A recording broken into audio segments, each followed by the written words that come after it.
Tu sais, ce sourire hein, qu'on souhaite à tous durant la période des fêtes, ça pourrait être tellement léger, puis être tellement facile, être si simple, puis des fois on se complique la vie. Comme, OK, là, cette année, le 24, c'est chez nous, le 25, c'est chez vous, puis là, le 1er, puis le 31, c'est moi qui reçois. Il arrive encore, même si on a 20 ans de couple, 15 ans de couple, il y a encore ce genre de conversations-là qui peuvent être parfois tendues avec des proches, puis avec des membres de notre famille.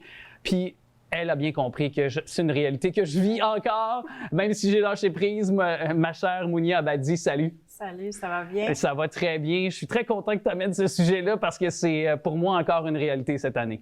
Oui, bien c'est palpable, puis on le sent avant les fêtes. Les gens stressent déjà avec cette réalité-là. Est-ce que c'est de quoi que toi tu vis ou que tu as vécu? Moi, je l'ai vécu dans le passé, mais maintenant, je suis séparée, puis c'est le 24, mes enfants sont avec leur grand-mère paternelle, puis le 25, bien, c'est chez mes parents, puis ça a tout le temps été comme ça, puis c'est correct. Mais cette réalité n'est pas toujours là, puis à un moment donné, les enfants vont avoir des chums, des blondes, puis là, ben ça va grandir. Ouais. Donc, la réalité, elle est là, puis elle s'en vient, c'est palpable. Je sens que ça s'en vient. Puis, tu sais, je ramène le cas concret de toi, parce que là, tu es séparé, puis des fois, les enfants, la garde partagée, là, on s'obstine, OK, c'est moi qui vais l'avoir le 25, puis que ça amène ça aussi. Puis les enfants, c'est eux qui écopent aussi également. Puis là, comme tu dis, ils grandissent, à un moment donné, se rendent compte aussi de cette situation-là dont ils sont les principales concernés aussi. Tout à fait. Puis à un moment donné, ils ont le choix. Puis des fois, ils décident eux-mêmes de ne pas venir aller. Puis c'est les grands-parents qui sont touchés le plus souvent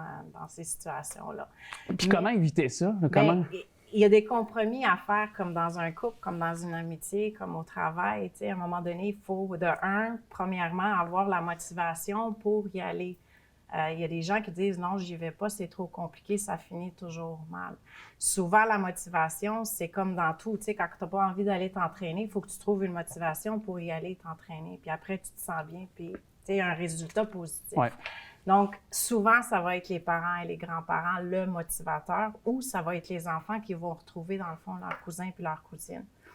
Une fois qu'on passe par la première motivation, bien, la deuxième chose, c'est se dire, bien, je vais lâcher prise sur le besoin d'avoir raison, Alex. C'est pas aux réunions familiales du temps des fêtes que vous allez régler quoi que ce soit, je vous le dis, c'est vraiment pas là que ça va se passer. Et éviter l'alcool, si vous savez aussi que... Non, mais ça demeure encore là, cliché, mais évitez l'alcool. Si vous savez que vous êtes du genre de personnes qui ont des comportements plus agressifs ou peut-être plus particuliers lorsque vous avez de l'alcool dans le sang, un peu trop d'alcool dans le sang, là, surtout. Là. Aussi. Puis l'autre chose, c'est banal comme stratégie, mais c'est très aidant de se rappeler de quand on est en conflit ou en froid avec quelqu'un, bien, de ne pas s'asseoir face à la personne.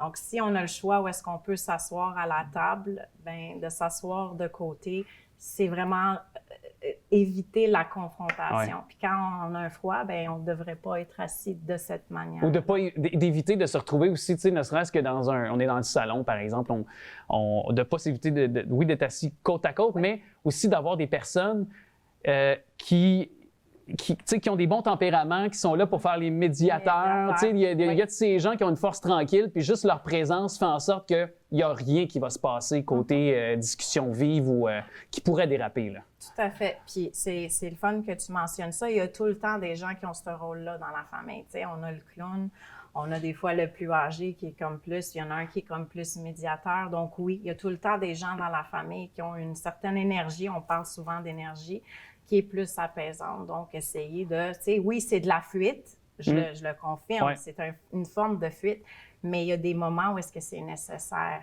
de prendre cette fuite-là. Ouais. Puis le discernement, c'est un autre point qui est important, c'est d'essayer de ne pas rentrer dans tes émotions, puis vraiment d'y aller avec un esprit un petit peu plus logique.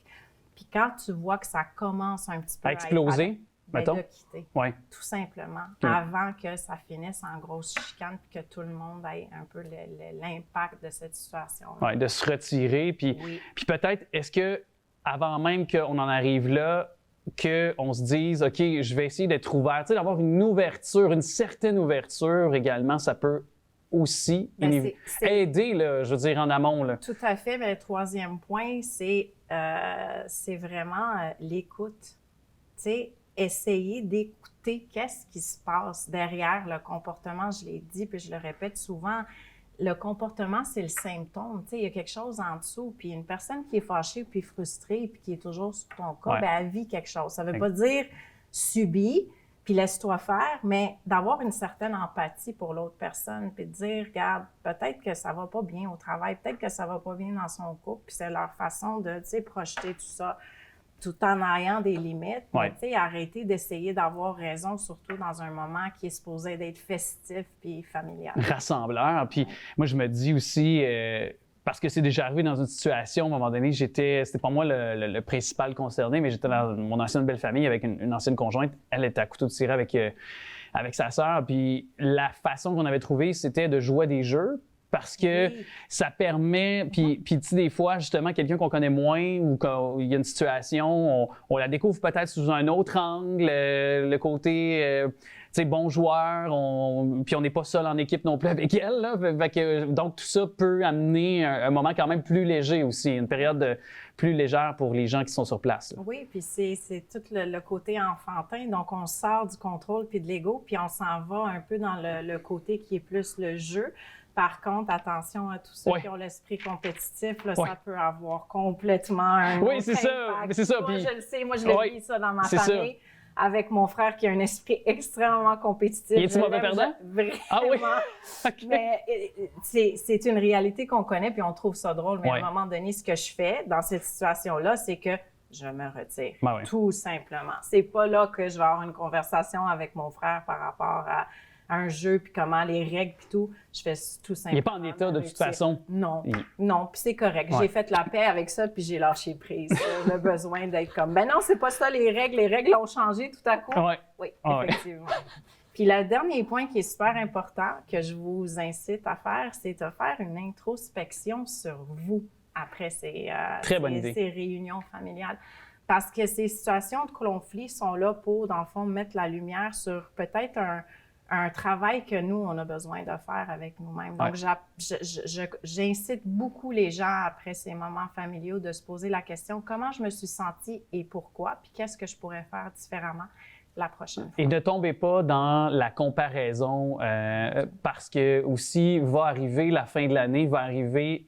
Puis là, je déroge un peu de notre conversation parce qu'on a encore un peu le temps ensemble, Mounia, mais il va arriver le bilan de l'année. Donc, c'est une sorte d'introspection. Puis par la suite, il y a toujours cette tendance, cette mode des gens de marquer sur les réseaux sociaux avec une belle photo d'eux, un beau texte pour résumer leur année, faire part de leur résolution pour la prochaine année. Mais à chaque année, là, je l'avoue, là, moi, le premier, je vois des photos, je vois des mots, je vois des... je me dis, wow, OK, c'est tellement bien résumé. Je me mets une pression pour trouver la phrase ou la bonne chose pour ne pas non plus me répéter moi-même de l'année auparavant. Puis cette année, j'ai décidé de ne pas en faire, tout simplement. C'est parfait. Puis une autre façon de le voir, c'est à la place de se projeter sur l'année 2024, ben moi, je vous incite à regarder tout ce que vous avez accompli en 2023 puis mettre l'emphase sur ça.